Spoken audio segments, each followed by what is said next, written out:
RCF et Radio Notre-Dame, le débat du jour. Il est 9h10 sur RCF et Radio Notre-Dame, c'est votre nouveau rendez-vous, le débat du jour avec vous, Louis Dauphren. Oui, on parlera de l'abbé Pierre, toujours l'émotion suscitée par les révélations dont on parle déjà sur notre antenne depuis quelques temps, mais comme le pape qui est revenu dans l'avion qui le ramenait de Singapour, et comme Monseigneur de Moulin-Beaufort s'est aussi exprimé sur le sujet, c'était d'ailleurs sur notre antenne, eh bien, on en parle également. Que savait-on également? Quand je dis que savait-on, c'est qu'est-ce que certains clercs pouvaient savoir des agissements reprochés à l'abbé Pierre, qui ne peut plus en répondre puisqu'il est mort en 2007. Voilà l'un de nos sujets. Puis on parlera aussi de la campagne Donald Trump, Kamala Harris, et puis ce rebondissement, encore ce nouvel tentative. On ne dit pas tentative d'attentat parce que l'attentat c'est déjà une tentative. Attentat qui présumé contre l'abbé Pierre, non, contre Donald Trump, et qui fait rebondir cette campagne. On verra cela avec nos débatteurs, puis on parlera aussi de la composition à la fois de la Commission européenne et puis du gouvernement. Et tout au long de cette émission, n'hésitez pas à réagir en envoyant un mail direct@radionotre-dame.com ou direct@rcf.fr. Et ce matin, nous sommes accompagnés de Xavier de Bonaventure. Bonjour. Bonjour. Maître de conférence à la Catho de Lille, consultant François Morinière. Bonjour. Bonjour. Président des Entretiens de Valpré, ancien directeur de l'Équipe, et Jean de Saint-Chiron. Bonjour. Bonjour Pierre-Hugues. Écrivain, chroniqueur à la Croix, vous travaillez à l'Institut catholique de Paris. Merci d'être là autour de la table. C'est le débat du jour. Le pape François a donc relancé les interrogations en affirmant vendredi, dans des propos un peu alambiqués, que le Vatican était au courant, au moins depuis sa mort en 2007, depuis la mort de l'abbé Pierre, des accusations de violences sexuelles qui le visaient.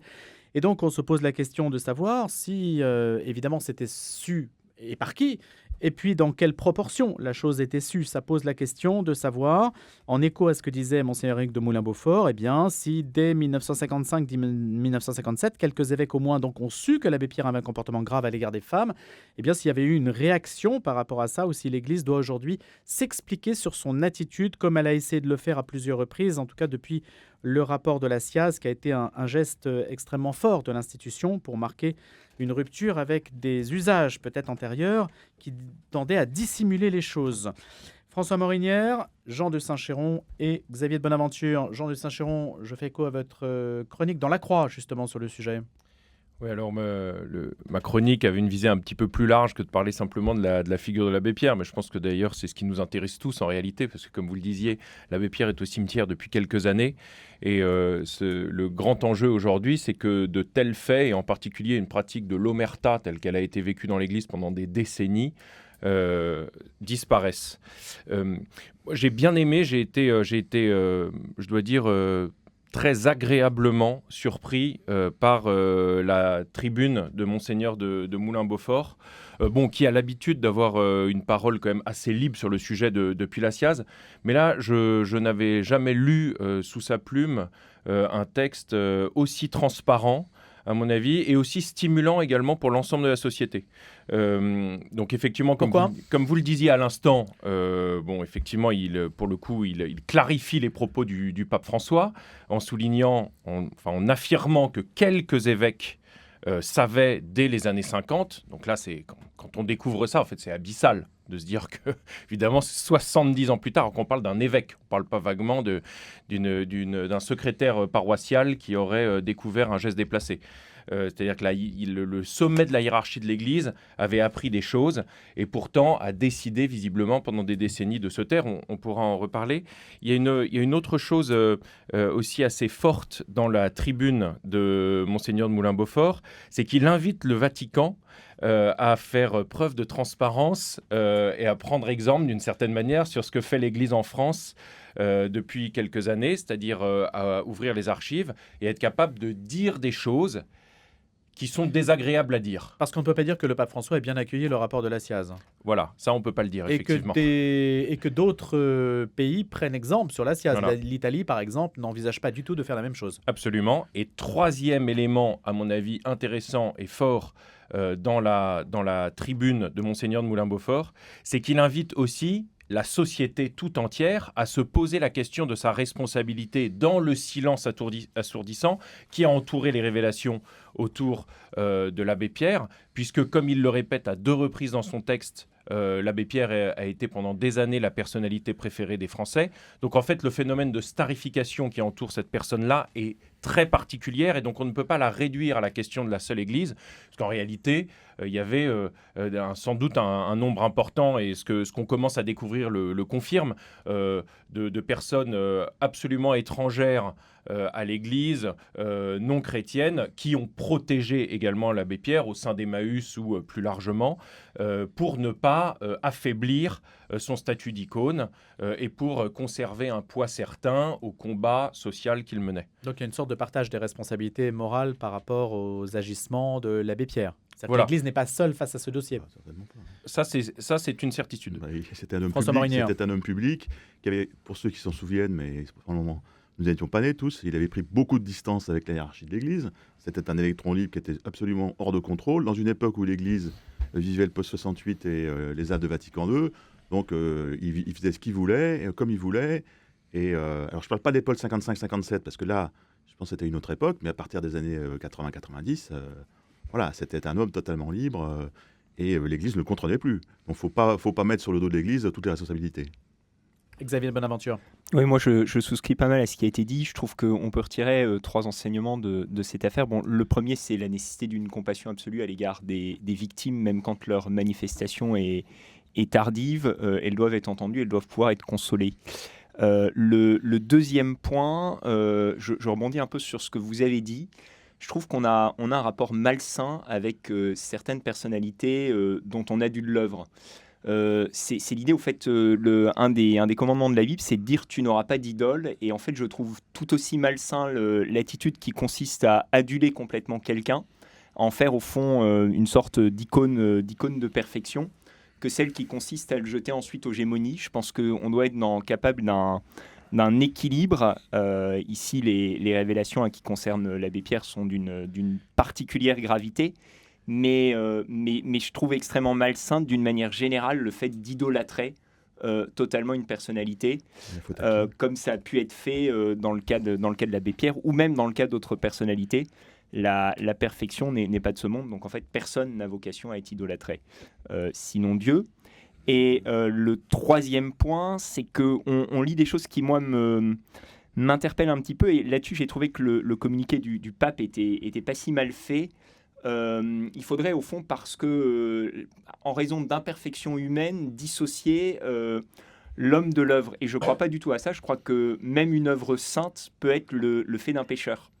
Et par conséquent, je ne crois pas à l'idée qui consiste à dire, d'un côté, il y a un homme et de l'autre, il y a une œuvre.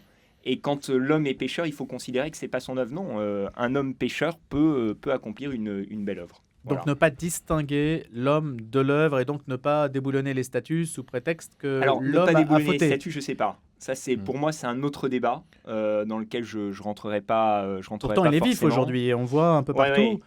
Oui, mais c'est le. que la question se pose. Dans plusieurs communes, elle s'est déjà posée.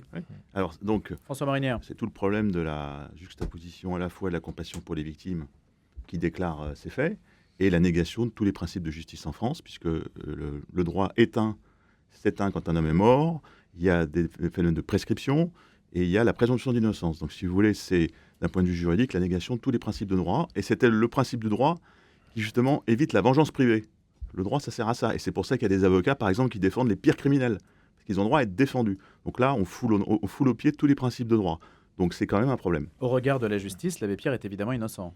Bah, il est mort. Donc de toute façon, il y a des gens qui demandent une saisine du parquet. Oui, en fait, ça n'existe pas depuis des siècles. Donc Exactement. si vous voulez, moi je veux bien qu'on réécrive tout, mais il y a un moment, l'État, c'est la justice. Donc Il peut y avoir une justice pour ceux qui savaient et qui n'ont rien dit. Ils sont tous morts. Ceux qui savaient En 1955, Jean Villot, Monseigneur Gerlier. On va faire quoi, le procès de Monseigneur Gerlier, qui est juste parmi les nations? Non, mais attendez, moi je ne peux pas accepter ça. Vous voyez ce que je veux dire? Et en plus de ça, Moulin-Beaufort le dit très bien. Aujourd'hui, on juge ce que l'Église a fait en 1955, on dit c'est scandaleux, etc. Il a quand même été mis dans une clinique en Suisse pour essayer de se faire soigner. Il avait quelqu'un qui devait le surveiller. On a prévenu les femmes autour de lui en disant qu'il était dangereux. Alors aujourd'hui, on dit mais c'est totalement ridicule, etc.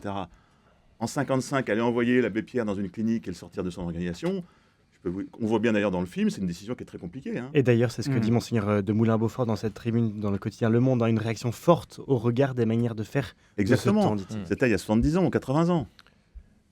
Oui, alors... Jean de Saint-Chéron, pas d'accord, Jean de Saint-Chéron aussi d'accord sur 1955, mais les errements de l'abbé Pierre ont continué bien au-delà. Donc en réalité, il y a Ça quand va. même... Oui, mais il y ce a que quand dit même- François, c'est que l'Église en son temps a quand même réagi. Alors, Elle a réagi à la Pour les années mesure 50, je suis des d'accord. moyens La dont elle formule de disposait. Monseigneur de Moulin-Beaufort, effectivement, c'est et juste. puis on lui a Puis, même... il on le lui- dit avec modestie, il On dit lui pas a que même c'était imposé parfait. un adjoint, un Voilà. fameux Saucius. Voilà, et donc il y avait et un alors, problème. Monseigneur Moulin-Beaufort a l'air d'avoir perdu la trace de Saucius dans les couloirs des archives en se disant mais qu'est-ce qu'il a dit ? Est-ce qu'il a remis des rapports ? Est-ce qu'il a alerté ? Est-ce que l'abbé Pierre a essayé finalement de se défaire de cet encombrant Jiminy Cricket ? Il y a sans doute tout ça. Mais, On sait pas. difficile à dire. Mais en revanche, il y a aussi, pardonnez-moi, tous ceux qui ont su dans les années 70, dans les années 80, dans les années 90, dans les années 2000, jusqu'au bout. Moi, je crois qu'en 2000, oui, je sais pas. Peut-être qu'il a par commis des actes en 2000. Je sais Par pas. exemple, quand aussi parce que Mais quand la surveillance a-t-elle cessé ? les révélations On de sait pas, l'été on sait pas. dernier. Non, mais les révélations de l'été dernier sur ce qui s'est produit à Saint-Vendry, alors que l'abbé Pierre était extraordinairement âgé dans une maison au fond du jardin de l'abbaye. Enfin, c'est épouvantable. Mais Qui savait ça, je sais pas. voilà, bon, ça effectivement, je sais pas s'il faut absolument faire le procès de ces gens-là. Hein. Là, Il faut regarder les archives. je aussi, rejoins, après, mais tu vois, il faut. c'est peut-être pas le cœur de la question. Moi, ce que je trouve intéressant dans cette affaire, au-delà des années 50, c'est de voir que quand même jusqu'à très récemment, il y avait, sinon un système, du moins un réflexe d'autoprotection propre à l'Église, mais aussi plus largement, comme il est propre à toutes les institutions humaines. Hein, évidemment, on cherche toujours à sauvegarder, Est-ce à que, sauvegarder son est-ce que image. les dirigeants d'Emmaüs savaient quelque chose? Non, mais on est d'accord. Les évêques, Mais- d'accord, c'est une question. Et les Voilà. dirigeants d'Emmaüs? Parce qu'Emmaüs, Non, mais- ça lève beaucoup d'argent. Donc, Moi, est-ce- deux Voilà, observations qu'est-ce par, qu'il savait par rapport à ça. La première, je rebondis sur ce que vous avez dit, auquel je souscris complètement. Le cœur de la justice, c'est le contradictoire. Donc évidemment, on a un problème lorsqu'on fait le procès de mort, c'est que par définition, ils ne peuvent pas répondre. Ce qui signifie pas évidemment Pas du tout. la libération de la parole des victimes, surtout dans rien à un voir. cas comme celui-ci, est absolument nécessaire. Mais effectivement, on se heurte aux limites du droit. Le droit, c'est le contradictoire. Le cœur d'un procès, c'est le contradictoire. Donc évidemment, ça pose un premier problème. Le deuxième, même si c'est un message qui est difficile à entendre aujourd'hui dans un contexte de libération parfois incontrôlée de la parole, c'est que on ne peut pas transposer notre vision à 55 ou même à 75. Évidemment. Vous avez absolument voilà. raison. On peut pas changer le logiciel et on peut pas juger à partir d'un logiciel qui est le nôtre aujourd'hui Je rebondis. des pratiques passées. Vous avez Absolument bonne d'accord. aventure, François Morinier. Je rebondis sur ce qu'a dit Xavier sur l'idolâtrie. Mais l'idolâtrie, c'est pas l'Église qui a idolâtré l'abbé Pierre. Il a été élu 15 fois de suite personne préférée des Français. Encore une fois, moi je pense qu'il gênait pas mal de gens dans l'Église, l'abbé Pierre. Enfin, des souvenirs que j'en ai. Donc le problème, c'est... Lesquels, par exemple, François ? Il avait des positions sur le mariage des prêtres qui étaient assez ambiguës. Il avait une position sur la sexualité qui était assez ambiguë. Donc c'était pas l'icône de l'Église, c'était l'icône de la France. Donc qu'est-ce qu'on fait effectivement pour changer ça? Parce qu'il était, c'était quelqu'un qui était extrêmement populaire dans l'opinion, bien au-delà des petits cercles cathos chrétiens. Vous pouvez Mais populaire réagir. pour son œuvre de générosité, c'est ça que les gens voyaient. Ils voyaient une bien sorte sûr. de Saint-Vincent de Paul des rues Bien sûr. qui moderne. Voilà, c'est ça qu'ils voyaient. Il y avait cette réalité quand même. C'était les gens, les Français sont pas totalement idiots quand même. Vous dites, Louis Dauphren, qui savait, mais on peut se souvenir du cardinal Lustiger, par exemple, qui avait été terriblement agacé au moment où l'abbé Pierre avait publié ses mémoires. Il y avait cette fameuse ligne qui avait été repérée par tous les journalistes de France et de Navarre, où l'abbé Pierre disait il m'est arrivé de céder au péché de chair. Et on sait que dans le diocèse de Paris, dans le petit cercle, en tout cas le mot, alors je ne sais pas s'il est authentique, mais le mot qu'on a prêté au cardinal Lustiger à ce moment-là et qui a couru dans le tout diocèse, que le cardinal Lustiger aurait dit « il ferait mieux de se taire ». Bon, ça sous-entend quand même nettement que quelqu'un comme le cardinal Lustiger savait qu'il s'agissait pas simplement pour l'abbé Pierre d'avoir parfois cédé au péché de chair, mais en fait d'avoir commis des actes ignobles, abominables. Et donc, Qu'est-ce qu'il savait? voilà. C'est pareil. Hein, Mais le il est cardinal mort. Lustiger n'a pas parlé, à ma connaissance, sur le sujet. Ah ben je ne sais pas. Sans doute il Est-ce a que parlé. les archives parleront Je ne sais pas. Mais je crois qu'il n'y a pas grand-chose. En tout cas, pas les publiquement, archives, les archives de l'Église de... En tout cas, elles sont ouvertes, les archives de l'Église de France. Vous pouvez continuer à réagir direct@rcf.fr et direct@radionotre-dame.com. Est-ce que ça peut dissuader, en fait, à force de parler de tout ça, est-ce que finalement on n'est pas totalement dissuadé de franchir la porte de l'église en se disant mais l'église c'est un lieu criminel, c'est un lieu qui n'est pas sûr. Non, mais on peut pas tomber dans des Est-ce que amalgames. c'est pas ça l'idée qui... On peut pas. La qui France, surgit. le raisonnement français est le roi du raisonnement de l'amalgame. D'accord ? Donc on met tout le monde dans les mêmes paniers. Donc, oui, le rapport de la SIAZ montre qu'il y a eu beaucoup d'abus de la part de beaucoup de gens. Enfin, on ne peut pas généraliser le problème en disant non, à cause de l'abbé Pierre, je ne peux rentrer dans une église. Enfin, je veux dire, à un moment, à ce moment-là, c'est un raisonnement qui est fallacieux. Et qui est vrai pour tout. Ce qui est vrai pour tout. Les avocats ne sont pas tous des pourris, les hommes politiques ne sont pas tous des pourris. Il faut arrêter avec ce principe d'amalgame. Alors évidemment, ça nous touche nous, parce que c'est l'Église et les prêtres, et pour nous, ils sont une figure importante. Enfin, c'est un raisonnement qui n'est pas acceptable. Donc vous récusez la posture systémique mais qui bien consiste sûr, non, mais pas la posture systémique, la posture de l'amalgame. Qu'il y ait des systèmes à des endroits, et on a vu dans certaines congrégations qui étaient effectivement organisés pour que l'abus soit perpétré, on le sait. Et de là à dire n'importe quelle église ou n'importe quel endroit, je peux plus y rentrer, ça c'est pas possible, je veux dire. Vous ne pouvez pas entendre ça. Xavier Bonaventure. Oui, peut-être juste rappeler aussi qu'on parle de l'abbé Pierre comme un homme d'église, mais c'est aussi une personnalité politique qui a été député, qui a ensuite... on est quand même pas sur une figure essentiellement ecclésiale. Pas du tout. Jean de Saint-Chamond. Oui, peut-être deux choses. D'abord, effectivement, on sait que malheureusement, l'immense majorité des actes d'agression sexuelle ou même d'abus de position dominante sont commis en dehors de l'Église en France et Merci, Jean. en général dans les familles. Bon, donc, est-ce que c'est pour ça qu'il faut arrêter de fréquenter Exactement. les familles ? Si vous voulez, si on peut Donc, plus du rentrer coup, il là- ne faut plus avoir de famille. Parce de toute que, façon, voilà, donc, de toute façon, ça ne veut rien dire, évidemment, ces raisonnements par l'amalgame. En revanche, ce qui est sûr, c'est que je ne vais pas dire qu'il est bon que les faits atroces qui entourent la figure de l'abbé Pierre aient eu lieu, évidemment, mais il est quand même pas mauvais que ça sorte aujourd'hui, parce que c'est un signal d'alarme supplémentaire, non seulement pour l'Église, mais pour la société tout entière. Et donc, Mais j'insiste, aussi pour l'Église. Parce qu'il y a une grande tentation, depuis la publication du rapport de la SIAZ, c'est dire, ça y est, on a fait le boulot, c'est une maison sûre, je ne suis pas d'accord. Et ça veut dire qu'il faut maintenir des mesures extrêmement fortes de prudence. Voilà, il faut que les évêques soient extrêmement vigilants, parce que le risque existe tout le temps. Mais Il faut continuer à donner aux victimes aussi, à permettre aux victimes de s'exprimer dans un climat de confiance. Monseigneur de Moulin-Beaufort... Ça sort parce que les victimes Oui, parlent, ça bien ne sort sûr. pas parce que l'institution Bien parle. sûr. Et Monseigneur de Moulin-Beaufort écrit, et c'est ça que j'aime quand je parlais de l'honnêteté de sa tribune, il écrit « Nous l'avons accompli » en parlant de la libération de la parole des victimes. Nous l'avons accompli sous la pression notamment de l'association La Parole Libérée. Donc il reconnaît que la hiérarchie de l'Église n'a bougé que sous la pression. J'imagine les vicaires généraux qui, pendant des mois et des années, recevaient les coups de fil des porte-paroles de La Parole Libérée. Ils voyaient le numéro s'afficher sur leur téléphone, ils disaient encore les emmerdeurs. C'est terrible, ce genre de pression, parce qu'évidemment, on sait que quelque chose va se fissurer dans l'institution. C'est des décisions extraordinairement difficiles à prendre pour une institution de se mettre à faire la lumière. L'Église a commencé à le faire. Je pense qu'on n'est quand même pas au bout de nos peines. Quand on voit que certaines affaires peinent à... Bon, pardon, je vois que... Le temps a parti. Mais rassurez-vous, on aura le temps d'y En tout cas, revenir. je pense qu'on n'est pas au bout de nos peines et que... Une deuxième tentative d'assassinat présumé pour Donald Trump, ça fait quand même beaucoup dans une campagne électorale qui s'annonce échevelée après un débat qu'il n'a pas forcément gagné, c'est moins qu'on puisse dire, face à Kamala Harris.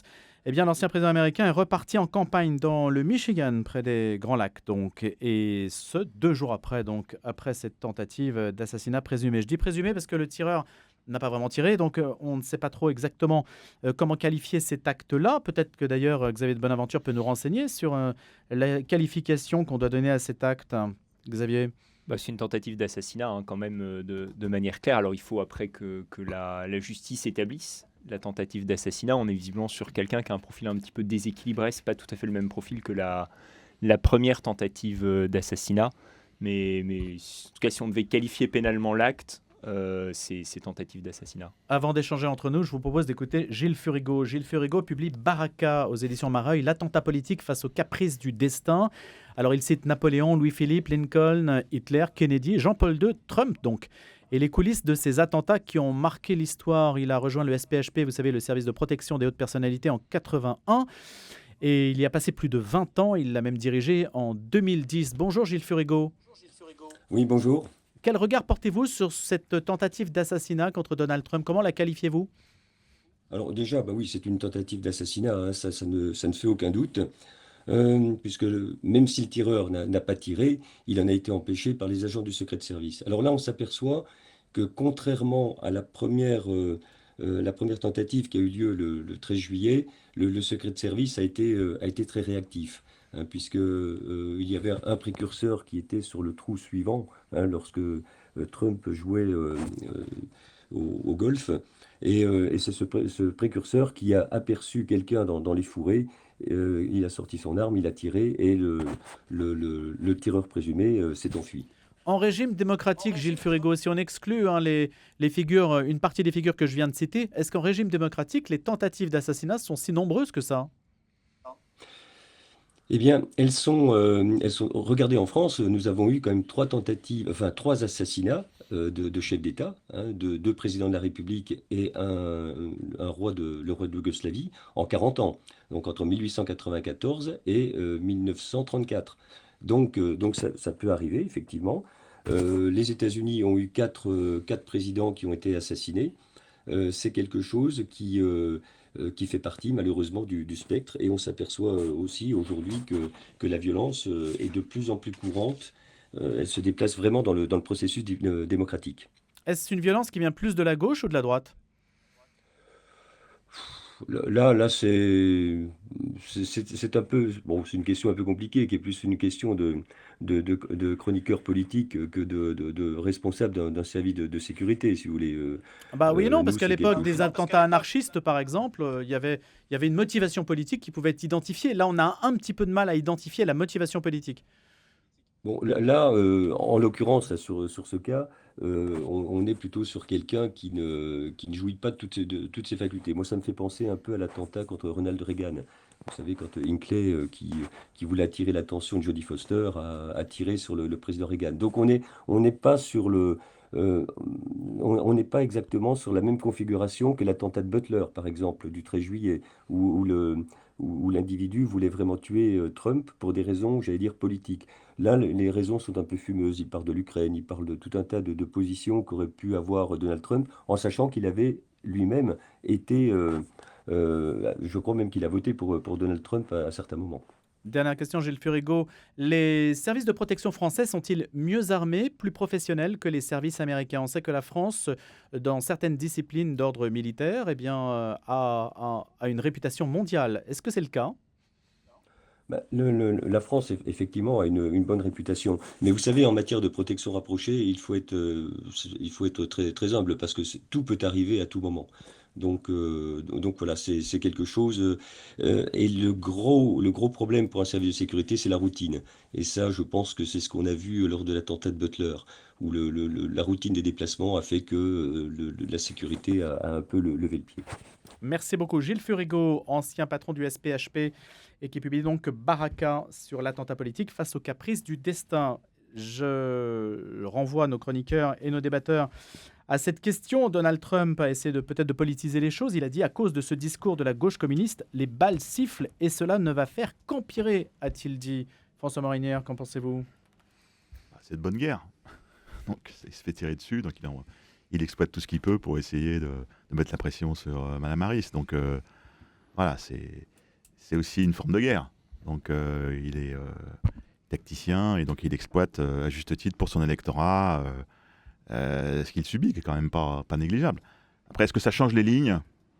Moi, je pense pas vraiment. Je pense que les Trumpistes vont dire que c'est un martyr et les démocrates diront pas, mais ils penseront tous qu'il le mérite bien, ou en tout cas que c'est à cause de ses excès que tout ça arrive. Donc est-ce que l'opinion va bouger? Elle n'a pas énormément bougé.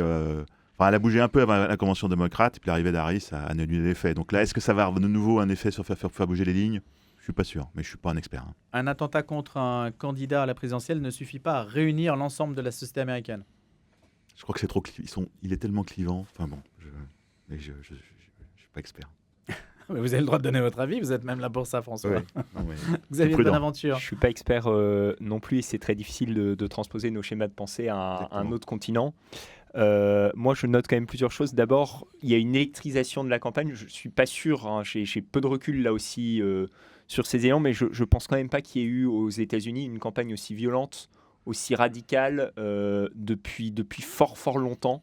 À la limite, ça me rappellerait un petit peu les lendemains de l'affaire Nixon et de l'affaire du Watergate qui avait quand même déclenché un tollé politique, mais on est vraiment dans une campagne extrêmement électrique qui tient beaucoup d'ailleurs à la personnalité de Trump, à la manière dont au fond il fait quand même énormément campagne essentiellement sur les réseaux sociaux, mais qui tient aussi à une certaine forme d'agressivité très prononcée de la part des démocrates. On a quand même eu des propos de Biden dans lesquels il disait littéralement qu'il fallait détruire Trump. Donc on est sur des termes à chaque fois qui sont très forts. Et je pense que cette hystérisation de la campagne contribue à nouer un climat d'insécurité très, très fort. Jean de Saint-Chéron. Oui, je pense effectivement, je souscris à ce qui vient d'être dit. Je ne suis pas spécialiste non plus. Ça fait 3 non-spécialistes autour de la table. Mais néanmoins, la personnalité de Trump, quand même, joue un rôle certain. Je disais ce matin, vous voyez, je suis non spécialiste, mais je m'informe. Je disais ce matin dans le journal, sur le comptoir du café à côté du studio de la radio, un spécialiste de l'histoire contemporaine des États-Unis qui disait qu'il n'était pas nouveau que Donald Trump posait de sérieux problèmes aux agents du Secret Service, parce que comme il a ce côté un peu frondeur, ou en tout cas attaché à l'image d'une virilité très forte, pleine de panache, il a beaucoup de mal aussi à se soumettre aux règles que lui impose le Secret Service. Et à plusieurs reprises, apparemment déjà au cours de la campagne, on lui dit prenez plutôt le petit chemin à droite discrètement avec votre voiture, monsieur Trump. Et évidemment non, il veut passer par l'allée centrale. Il passe derrière les vitres anti-balles. À l'attentat de Butler, on voit que juste après, le Secret Service le couche au sol et il insiste, il s'insurge pour pouvoir se relever et dresser le poing. Donc aussi, il va au-devant du risque. En cela, il y a un courage physique chez Donald Trump qui est indéniable. C'est-à-dire qu'on a l'impression qu'il a quasiment, il n'a pas peur de prendre une balle, pour le coup. Enfin, il y a quelque chose de ça. Et puis, le deuxième élément, donc il y a cette espèce de côté tête brûlée quand même chez Trump, qui fait que peut-être que Joe Biden, lui, fait plus attention à là où il met les pieds. Et puis, le deuxième élément, quand même, c'est qu'effectivement, c'est une personnalité non seulement très clivante, mais que c'est aussi un fruit du monde des médias. Et donc, c'est un homme d'image. Et évidemment, un tireur un peu désaxé, comme on voit bien qu'en fait, en réalité, quand même, même il peut y avoir des motivations politiques, ceux qui décident de tirer sur une personnalité publique, en général, ont quelques difficultés d'ordre psychiatrique, dans l'immense majorité des cas. Et évidemment, un tireur désaxé, il va choisir une icône, une image. Il veut tirer une gloire. Mais pourquoi y aurait-il plus de désaxés aujourd'hui qu'avant ? Je ne sais pas s'il y en a plus. Oui, il y en a toujours eu. Mais vous semblez dire que les réseaux sociaux excitent en fait. Non, mais en revanche, les réseaux sociaux désignent des cibles. C'est-à-dire que l'image de Donald Trump est tellement omniprésente sur les réseaux sociaux que pour un désaxé, il voit le visage de Trump en colère toute la journée. Il y a quelque chose. Mais vous voyez, de la même manière, John Lennon n'était pas un cinglé, mais c'était une hyper-icône. On tire quand même davantage sur des figures qui sont en haut de l'affiche que sur des petits décideurs publics de l'ombre, quand bien même ils auraient des positions politiques très, très arrêtées, très tranchées, par exemple. C'est quand même une figure médiatique qu'on attaque. Je vous communique un rapport qui est intéressant, qui parle de la contestation des élections, qui devient un phénomène mondial. Parce que s'il y a, semble-t-il, une polarisation des opinions aux États-Unis, eh bien la participation électorale diminue dans le monde.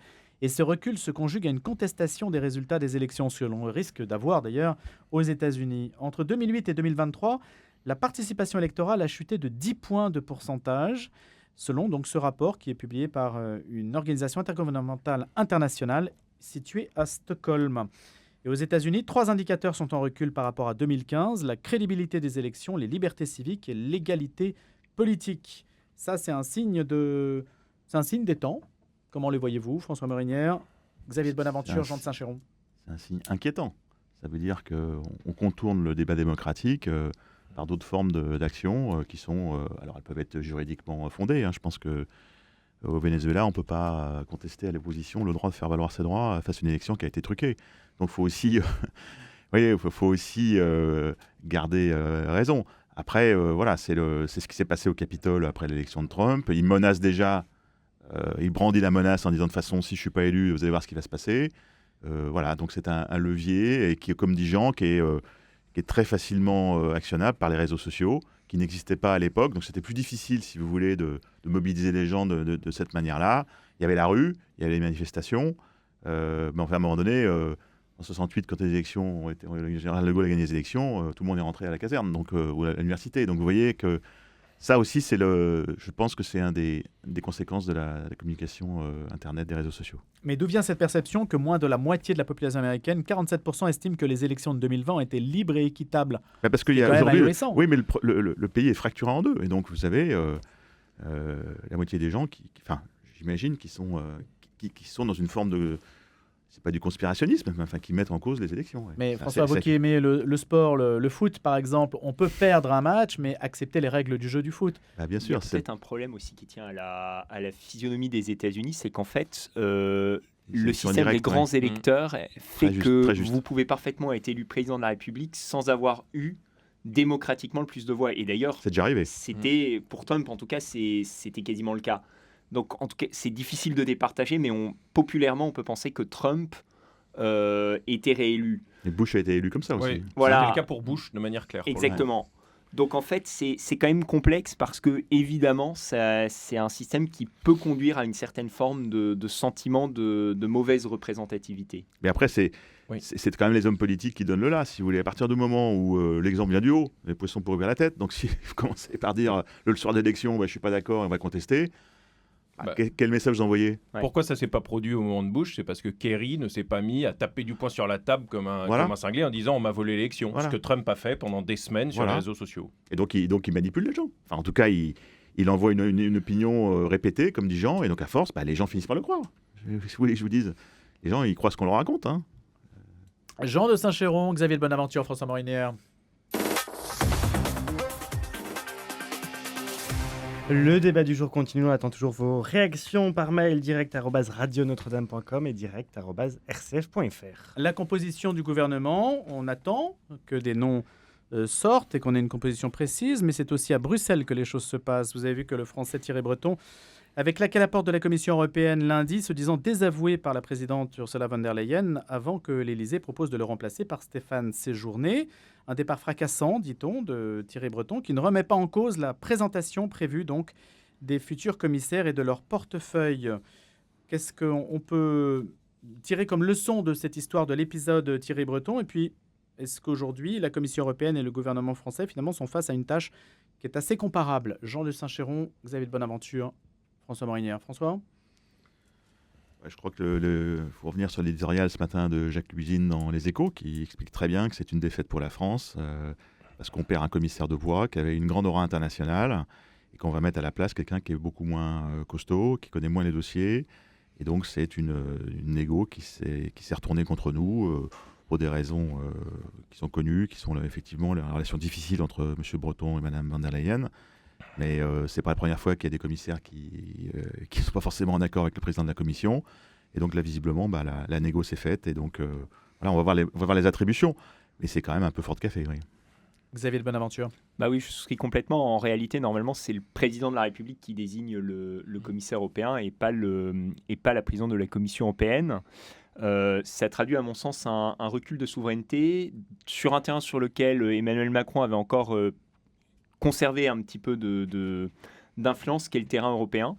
D'une part. D'autre part, effectivement, je ne suis pas sûr que la personnalité de Stéphane Séjourné soit la personnalité la plus heureuse. Alors certes, sur le plan du cursus honorum, il n'y a rien à dire, il est ancien ministre des Affaires étrangères, mais ministre des Affaires étrangères extrêmement controversé quand même. Enfin, il n'a pas une carrière de diplomate a priori. Il n'a pas non plus... oui, ça, 8 mois. Il a été 8 mois, c'est le ministre. Il n'a pas non plus d'attachement particulier à l'Europe, une fonction particulière en matière européenne. Donc effectivement, je ne suis pas sûr que ce choix soit un très bon signal, surtout quand on compare avec la personnalité de Thierry Breton, qui était ancien PDG d'entreprise, qui avait été ministre des Finances, et qui donc avait un parcours qui était beaucoup plus engageant. Jean de Saint-Chéron. Oui, je partage les avis qui viennent d'être exprimés. C'est sûr que la figure de Stéphane Séjourné, c'est un peu étonnant parce que Bon, c'est quelqu'un qui, en plus, est très jeune, donc qui n'a pas de grande expérience institutionnelle, malgré tout, même s'il a été ministre. Point de vue européen, on peut quand même soupçonner qu'il ne maîtrise pas parfaitement les arcanes du pouvoir à Bruxelles, à la Commission. S'agissant de la négociation ratée, pourrait-on dire, c'est vrai que c'est surprenant. Il se lit dans le journal que Ursula von der Leyen aurait négocié avec Emmanuel Macron le fait de donner un portefeuille plus important au commissaire suivant s'il venait à retirer Thierry Breton de ses pattes parce qu'apparemment elle ne le supportait plus. Ou à l'inverse, réduire les attributions de Thierry Breton s'il le maintenait. Voilà, absolument. Ça s'appelle du chantage. Ça s'appelle du chantage. Je trouve quand même assez désagréable, effectivement, qu'on ait baissé la garde dans ce débat, quoi. Oui, effectivement, sur la question du portefeuille, il me semble que c'est quand même un élément important. C'est-à-dire que le portefeuille du marché intérieur, il faut comprendre que c'est un portefeuille vraiment crucial parce que ça couvre des enjeux très larges, la politique industrielle, le numérique, la défense, qui est rattachée d'ailleurs au marché intérieur. Bon, on peut discuter de questions de gouvernance. Est-ce que ce rattachement de la défense au marché intérieur était pertinent ? Je ne sais pas. Mais en tout cas, c'était un portefeuille effectivement de première importance. Donc, de ce point de vue-là, effectivement, la nécessité pour la France de conserver une influence dans les affaires de la Commission européenne et une variable d'explication. Il fallait conserver un portefeuille de premier ordre. D'un point de vue, celui-ci en était un. D'un point de vue institutionnel, qui propose, qui choisit ? C'est le président de la République désigne le commissaire européen. Donc, ça relève en fait d'une attribution souveraine, ainsi que vous l'avez dit. Oui, exactement. C'est-à-dire que normalement, la présidente de la Commission n'a pas son mot à dire. Non. En fait, chaque État membre envoie son commissaire. Elle peut exprimer un avis défavorable, Qu'est-ce mais en que tout ça cas, dit la désignation relève du président de la République et de l'État membre. Qu'est-ce que ça dit du rapport de force entre Ursula von der Leyen et Emmanuel Macron aujourd'hui ? Elle vient d'être élue, donc elle a la main. Voilà. Donc et lui, il a été battu, donc il n'a plus la main. Voilà, c'est tout simple. D'un côté, elle n'est pas élue. Ah si, elle a été réélue à la tête de la commission. Oui, mais elle n'est pas Ah oui, enfin, élue non, mais dans ouais. un scrutin Ah bah, démocratique. d'accord, Elle donc est ça, c'est autre tamponnée chose, par mais- le Parlement. Mais elle est rélégitimée par son élection par le Parlement, etc. Donc elle est en position de... voilà. Et donc elle veut pas continuer à cohabiter, entre guillemets, avec Thierry Breton, et donc elle l'impose à Macron. Et Macron, il n'est pas en position, probablement. Et puis, à la limite, pour lui, c'est peut-être aussi une solution qui n'est pas mauvaise, parce que ces journées, il va bien le driver, il va le cornaquer.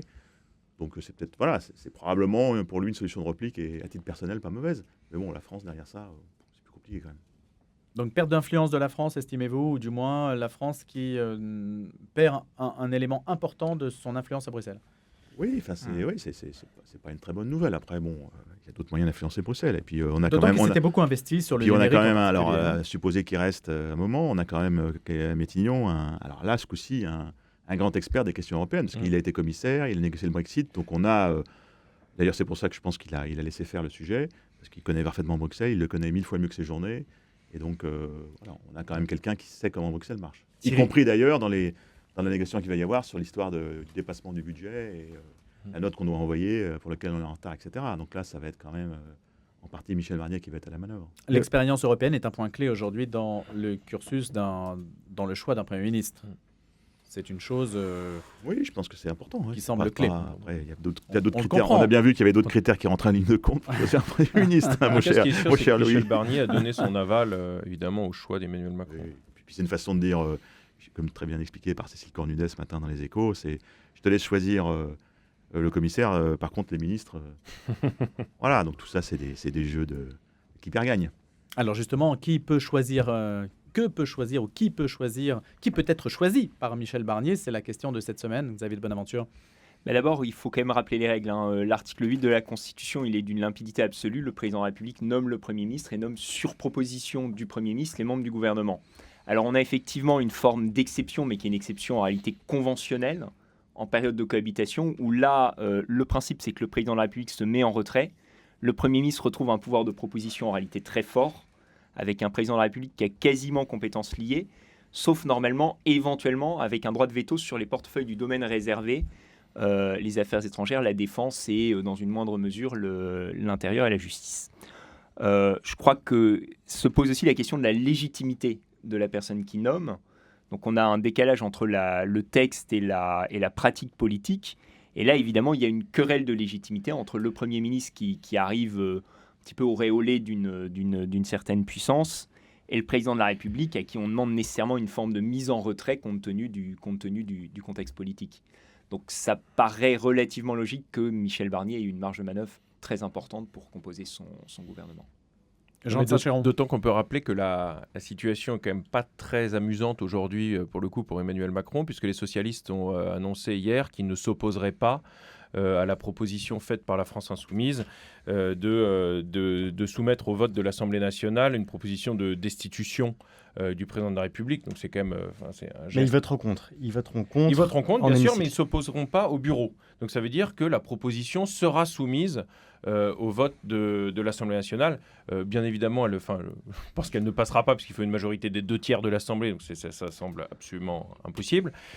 Néanmoins, c'est quand même c'est un acte, c'est un geste qui passe dans une certaine violence pour Emmanuel Macron. Certes, il est pas sans une certaine violence, mais il est totalement ridicule. C'est-à-dire quand on regarde la lettre de la Constitution, le président de la République ne peut être destitué qu'en cas de manquement manifestement incompatible avec l'exercice de ses devoirs. Le président de la République n'a pas le devoir de nommer Lucie Castet à Matignon. On est bien d'accord. La France Insoumise n'a pas de majorité. Le Front Populaire, l'agitation. déjà il y a un conglomérat un petit peu disparate de forces politiques. Et puis, c'est de l'agitation médiatique, comme dit François Morinière, c'est de l'agitation pure. Oui, mais la procédure en elle-même n'est pas constitutionnelle, parce qu'au fond, le cadre constitutionnel ne permet pas d'engager une destitution du président de la République dans le. Donc ça sera quoi, classé sans suite ? Ça sera voté contre. Mais ça va être voté contre. Mais ça va de passer au bureau. C'est donc quand même violent, donc il va y parce avoir que dans l'esprit, dans la conscience collective, ça laisse planer quand même certains doutes sur la manière dont Emmanuel Macron incarne la fonction de président de la République et est fidèle aux citoyens qui l'ont porté au pouvoir. Et donc on rejoint le point précédent sur les façons détournées de mettre en cause le pouvoir et les élections. Absolument. Donc c'est la même chose. Qu'est-ce qu'il dit, Jean-Luc Mélenchon ? Il dit il n'est pas légitime pour être président. Il a quand même été élu. Ouais. Donc c'est bien la preuve que, vous voyez, on contourne. Ouais, mais logiquement, si on vous écoute, Xavier de Bonaventure, logiquement, la question de la destitution ne devrait pas faire l'objet d'un vote à l'Assemblée, ça ne devrait même pas être recevable. Alors, sauf que c'est le bureau. C'est toute la difficulté, c'est qu'on croise un mécanisme qui est anciennement conçu pour être de la responsabilité pénale, puisque on parlait d'abord de haute trahison, et puis depuis la révision constitutionnelle du 23 février 2007, on parle de manquement manifestement incompatible avec l'exercice des devoirs présidentiels. Évidemment, manquement manifestement incompatible, c'est plus flou, si vous voulez. Soumis à interprétation. Voilà, c'est soumis à interprétation, mais le principe, c'est que normalement, on engage la responsabilité du président de la République sur la base de considérations pénales qui justifient sa destitution. Et donc, là, ce n'est pas le cas. Là, ce n'est pas le cas. Évidemment, c'est pas le cas. Et comme l'élection du bureau s'est faite de manière invraisemblable dans laquelle la gauche est entièrement majoritaire, eh ben voilà, on y est. Voilà, première effet. On y est, on est où ? On est dans la provocation. Voilà. C'est ce que souhaitait LFI en prenant les commandes avec l'appui des socialistes du bureau. Parce que le seul fait que l'on puisse voter à l'Assemblée là-dessus, c'est déjà en soi un événement. Parce que le bureau comme vous l'avez dit, aux permet. répercussions Voilà, quand même. c'est ce que dit aujourd'hui les socialistes. Ils disent on ne s'opposera pas au bureau. Mhm. Donc ils vont pouvoir le présenter. Donc ça va mettre de l'huile sur le feu. Voilà, c'est tout le principe. Alors que justement, il n'y a pas forcément c'est une petite vengeance. les fondements. Voilà. Tout simplement. C'est des Ça petits- relève de la vengeance. C'est des petits coups tordus. Ça veut dire que la Constitution quand même est quand même assez floue sur le sujet. Quand on parle des manquements, on n'a pas de jurisprudence précise là-dessus pour C'est savoir ça. ce que sont les manquements d'un Non, président de parce la que depuis République. 2007, il n'y a pas eu de destitution. On n'a pas, non, il n'y a pas eu de tentative de Donc, destitution. Alors, on a ça parlé reste à à un moment écrire. donné d'une éventuelle destitution quand a été publié l'ouvrage « Un président ne devrait pas dire ça ». Certain nombre de personnes ont dit, certains secrets d'État se sont révélés dans cet ouvrage. C'est un manquement manifestement incompatible avec l'exercice du devoir présidentiel. Donc on peut envisager une procédure de destitution. C'était quand même un petit peu excessif. Ce qu'il faut comprendre, c'est que quand même la procédure de destitution en France, elle est conçue vraiment comme une soupape de sûreté. Donc pour être activée dans l'hypothèse où un président de la République aurait commis un manquement d'une telle gravité qu'il ne peut pas exercer ses fonctions. Allez, merci beaucoup à tous les trois et à bientôt. Et merci Bientôt. à Louis Merci. Dauphren, merci Xavier de Bonaventure, maître de conférence à la Cato de Lille, chargé d'enseignement en droit public, François Morinière, président des entretiens de Valpré, ancien directeur du quotidien L'Équipe, et Jean de Saint-Chéron, écrivain, vous travaillez à la Cato de Paris. Merci à tous les trois.